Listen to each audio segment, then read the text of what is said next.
Excuse me, sir. Yes, Question for you. I started a channel when I was 20 years old, grew it to 20 million followers, and I've interviewed 39 billionaires in the last 4 years. If I could just 1 minute with you. Yeah. How old were you when you became a billionaire? 7, 8 years ago. 7, 8 years. Yeah, I mean, you know when you're rich?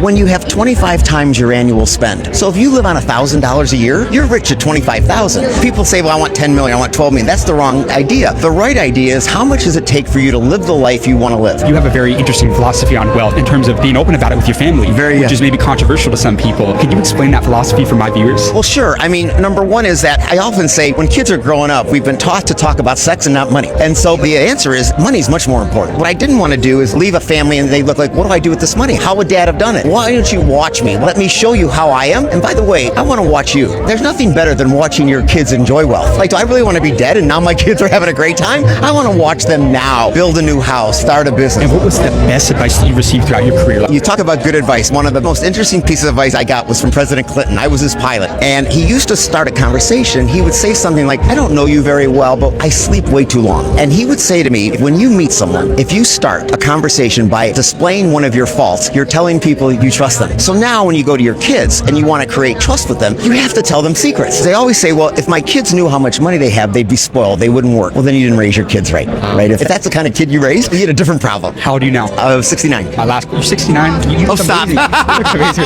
My last question for you. Ken, if me and you died tomorrow and you had one more message to leave with the younger generation, what would that be? The key to life, the key to success is empathy. Get up every day being empathetic and sympathetic for those around you. People remember how you make them feel. Exactly. They don't remember your name, but they remember how they felt. Thank you so much for your time. It's a pleasure. Thank you for what you're doing. Very well needed, and you're doing a great job. I connect with all the billionaires I interview. Could I get your contact? Absolutely. Is that cool? Absolutely, you can.